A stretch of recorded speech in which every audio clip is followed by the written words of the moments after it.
বিনা কারণে একটি স্বাধীন সার্বভৌমত্ব রাষ্ট্রে হস্তক্ষেপ শীর্ষ নেতাকে হত্যার ঘটনায় ক্ষুব্ধ বিএনপি মহাসচিব ও এলজিআরডি মন্ত্রী মির্জা ফখরুল ইসলাম আলমগীর। তিনি বলেছেন, বিশ্ব রাজনীতিতে ভয়াবহ নৈতিকতার অভাব তৈরি হয়েছে।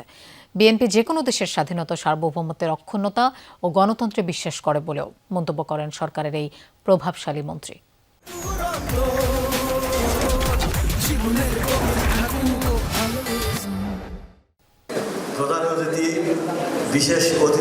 ঢাকা বিশ্ববিদ্যালয়ের সাবেক শিক্ষক ও বিএনপি চেয়ারপারসনের উপদেষ্টা শাহিদা রফিকের মৃত্যুবার্ষিকী উপলক্ষে আলোচনা সভা ও দোয়া মাহফিলের আয়োজন করা হয় রাজধানীর আইএসটি মিলনায়তনে।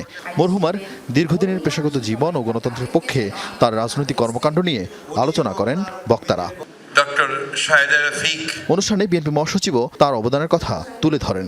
মির্জা ফখরুল উদ্বেগ জানান মধ্যপ্রাচ্যের সাম্প্রতিক যুদ্ধ পরিস্থিতি নিয়ে। বিশ্ব রাজনীতিতে ভয়াবহ নৈতিকতার অভাব, বিনা কারণেই একটি দেশের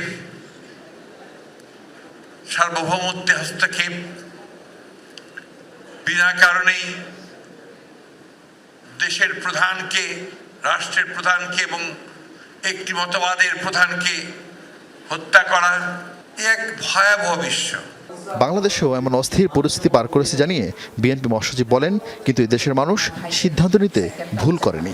আমরা মানবিক মূল্যবোধে বিশ্বাস করি, আমরা মানবতায় বিশ্বাস করি, আমরা গণতন্ত্রে বিশ্বাস করি, আমরা প্রতিটি রাষ্ট্রের স্বাধীনতাতে বিশ্বাস করি। এই মানুষগুলো আমরা এখন অত্যন্ত কষ্টে আছি। চতুর্দিককার অবস্থা দেখে আমরা কেমন যেন হতাশ হয়ে পড়ছি। বাংলাদেশও ঠিক একইভাবে অস্থিরতার মধ্য দিয়ে আমরা এগিয়ে চলেছি। আল্লাহর কাছে হাজারো শুকরিয়া জানাই যে আল্লাহ তাআলার অশেষ রহমতে বাংলাদেশের মানুষ এখনো সঠিক সিদ্ধান্ত নিতে বিচলিত হয় না। রাজধানীতে আরেক অনুষ্ঠানে প্রধানমন্ত্রীর উপদেষ্টা ও বিএনপির সিনিয়র যুগ্ম মহাসচিব রুহুল কবির রিজভী বলেন, যাদের ত্যাগে আজকের বাংলাদেশ গণ অভ্যুত্থানের শহীদের তালিকায় তাদের কারোর নাম বাদ দেওয়া যাবে না। পুনর্বাসনের অনেক বড় পরিসরে সহযোগিতা করা যায়। সেই সহযোগিতা থেকে যাতে কোনো পরিবার, কোনো আত্মদানকারী পরিবার যাতে বঞ্চিত না হয়।